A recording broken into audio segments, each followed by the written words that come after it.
Baik, sebelumnya saya awali bismillahirrahmanirrahim. Assalamualaikum warahmatullahi wabarakatuh. Kepada yang terhormat Ibu Angga Natalia NIP selaku dosen pengampu mata kuliah PKN. Sebelumnya perkenalkan, nama saya Mawar Sofwi Nadilah dengan NPM 2581010055. Kami dari kelompok 3 akan mempresentasikan tentang integrasi nasional. Sebelumnya, apa sih integrasi nasional itu? Jadi, integrasi nasional adalah proses sosial dan interaksi sosial dalam upaya menyatukan berbagai kelompok sosial dan budaya yang berbeda, seperti suku, agama, ras, dan golongan ke dalam satu kesatuan wilayah yang membentuk satu identitas nasional yang bulat dan utuh. Adapun tujuan dari integrasi nasional yaitu memperkuat dan mempertahankan Indonesia serta menahan agar tidak terjadinya konflik. Contoh integrasi nasional yaitu yang pertama, toleransi antar umat beragama. Yang kedua yaitu saling bergotong royong. Selanjutnya yaitu aspek integrasi. Terdapat 3 aspek utama integrasi nasional dalam realitas bangsa. Yang pertama yaitu integrasi politik. Integrasi politik yaitu menyatukan masyarakat dalam satu sistem politik. Yang kedua, integrasi ekonomi, yaitu saling ketergantungan antar daerah dalam upaya pemenuhan kebutuhan ekonomi. Yang ketiga, integrasi sosial dan budaya, proses penyesuaian unsur-unsur kebudayaan yang berbeda dalam masyarakat. Baik, materi selanjutnya akan dijelaskan oleh rekan saya. Assalamualaikum warahmatullahi wabarakatuh. Sebelumnya perkenalkan, nama saya Keisa Zarifah Fikriya. Selanjutnya saya akan menjelaskan tentang faktor pembentuk dan penghambat integrasi nasional. Faktor pembentuk integrasi nasional adalah proses menyatukan berbagai kelompok masyarakat dalam satu kesatuan bangsa. Faktor-faktor yang mendukung yang pertama ada rasa senasib dan sepenanggungan.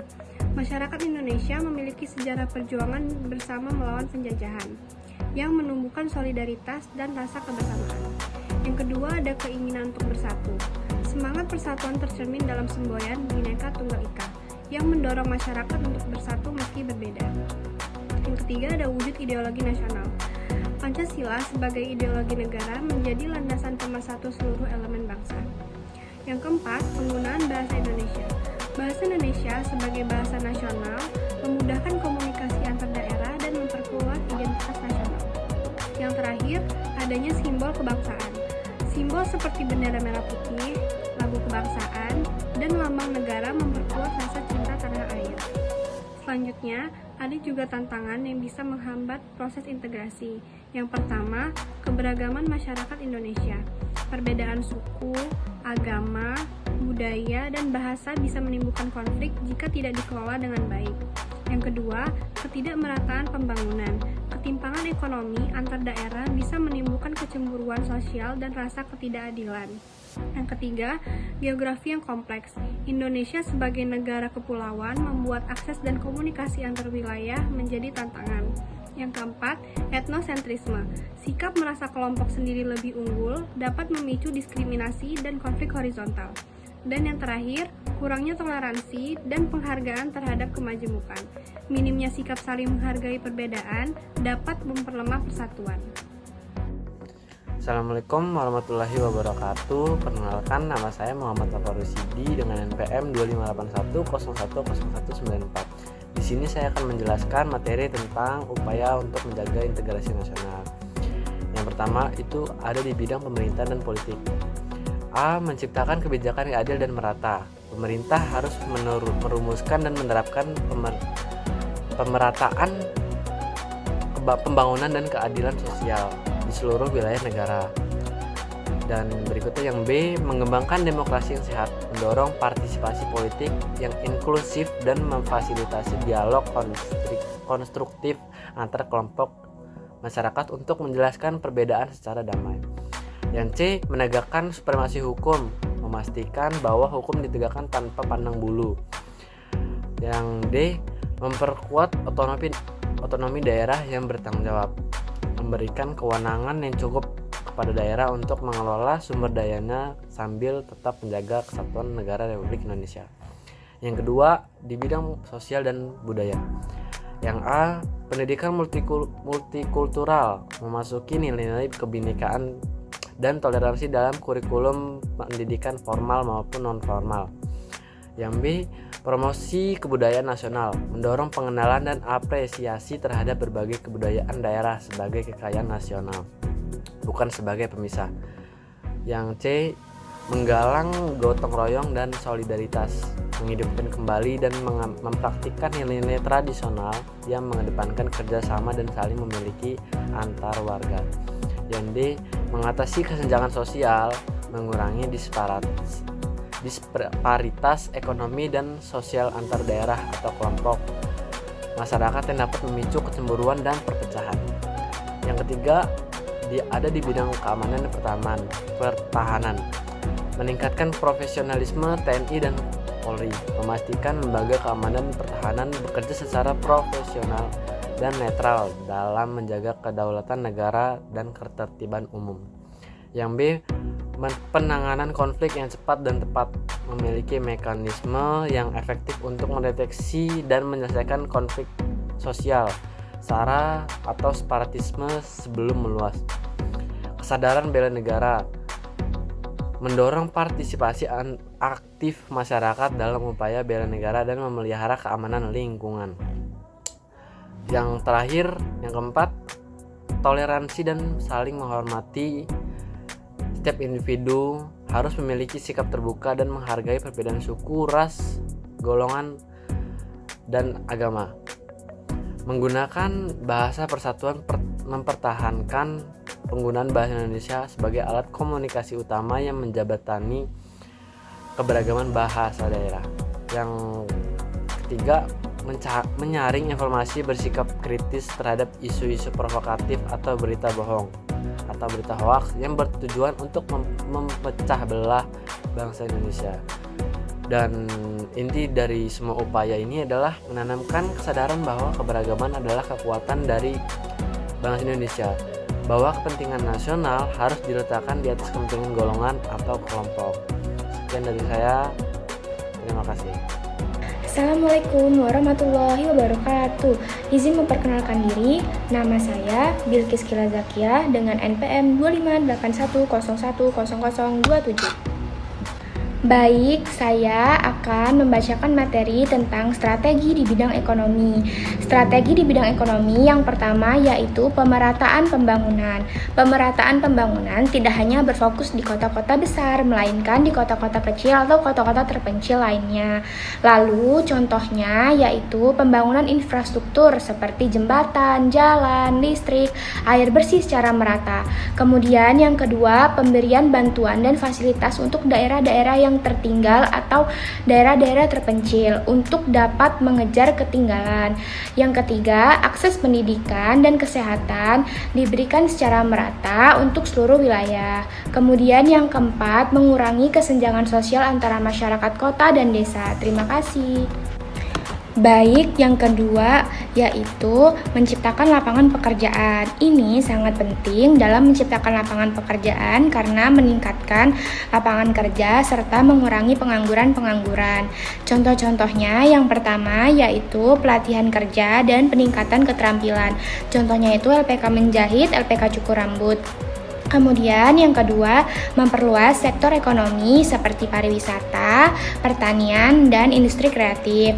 Yang ketiga, mengembangkan UMKM agar dapat menyerap tenaga kerja. Kemudian yang ketiga yaitu penguatan ekonomi rakyat. Ini tuh berfokus pada kemampuan ekonomi masyarakat kecil agar lebih mandiri. Contoh-contohnya yang pertama yaitu meningkatkan akses pasar bagi produk masyarakat.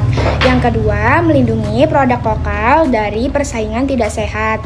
Yang ketiga, memberikan pendampingan usaha dan pelatihan manajemen. Kemudian yang terakhir, memberikan akses permodalan, contoh pinjaman UMKM kepada koperasi. Terima kasih. Wassalamualaikum warahmatullahi wabarakatuh.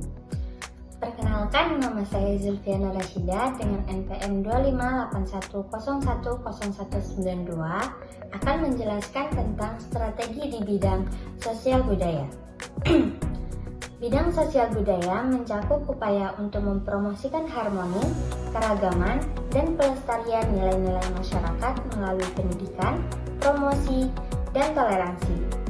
Terdapat 3 strategi di bidang ini, yaitu yang pertama, pendidikan multikultural. Apa sih itu pendidikan multikultural? Pendidikan multikultural adalah pendidikan yang menekankan pemahaman, penghargaan, dan integrasi keragaman budaya, etnis, ras, agama, bahkan bahasa dalam proses pembelajaran. Hal ini bertujuan untuk membangun masyarakat yang inklusif dan menghindari diskriminasi. Pendidikan multikultural memiliki prinsip dasar mendorong inklusivitas, refleksi kritis, pengalaman langsung, dan kolaborasi komunitas. Penerapannya melalui kurikulum yang mencakup sejarah dan tradisi berbagai etnis serta aktivitas seperti festival budaya. Yang kedua, promosi kebudayaan. Strateginya bisa melalui media sosial seperti Instagram, TikTok, bahkan web untuk berbagi konten budaya. Yang kedua, melalui event dan festival seperti karnaval atau pameran seni. Yang ketiga, kolaborasi dengan industri seperti film, musik, bahkan fashion. Yang keempat, melalui pendidikan dan kampanye publik. Yang kelima, pemasaran internasional melalui acara global seperti UNESCO atau World Expo.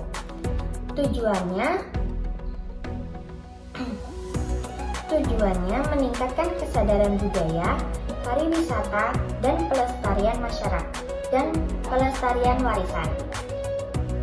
Contoh di Indonesia itu seperti promosi batik melalui kampanye nasional dan ekspor ke luar negeri. Ada festival kecap di Bali yang dapat menarik wisatawan internasional. Dan yang terakhir, penggunaan lagu daerah dalam acara TV nasional. Yang ketiga, toleransi. Menjaga toleransi berarti mempertahankan sikap saling menghormati, menerima, dan menghargai perbedaan dalam masyarakat, seperti perbedaan agama, budaya, pendapat, ras, atau bahkan gaya hidup. Hal ini bertujuan untuk mendorong kehidupan damai, mengurangi diskriminasi, dan memperkuat solidaritas. Bagaimana sih caranya? Caranya melalui pendidikan dan sosialisasi nilai toleransi sejak dini, mendengarkan pendapat orang lain tanpa menghakimi, hormat terhadap perbedaan budaya dan agama, berpartisipasi dalam kegiatan komunitas lintas budaya. Lalu yang terakhir, penegakan hukum untuk melindungi hak asasi manusia. Contohnya, kampanye Bhinneka Tunggal Ika, acara antaragama, dan program sekolah tentang budaya daerah.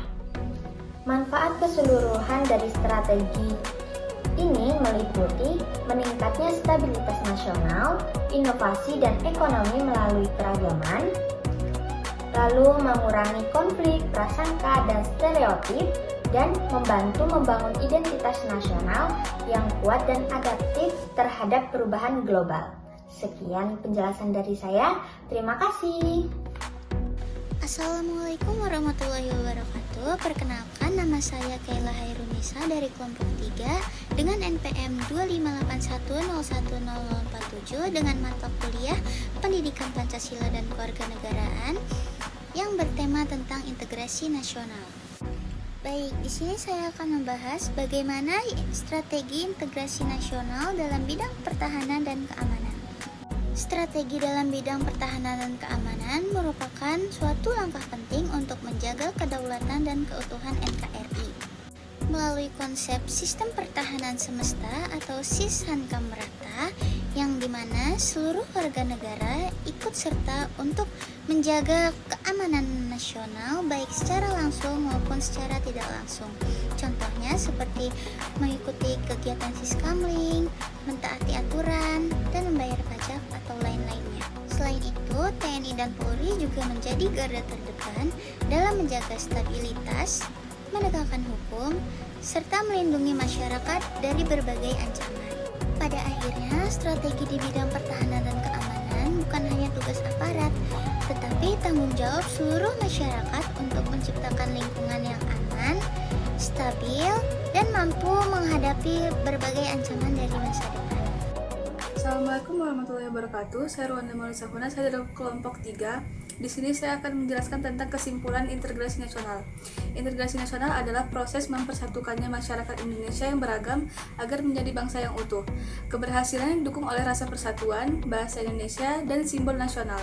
Namun dapat terhambat oleh ketimbangan pembangunan, keragaman yang tidak dikelola, dan rendahnya toleransi. Untuk menjaganya, diperlukan penguatan ideologi, pemerintahan ekonomi, pelestarian budaya, peningkatan toleransi, dan pertahanan yang kuat sehingga keutuhan NKRI tetap terpelihara. Saya akhiri, wassalamualaikum warahmatullahi wabarakatuh.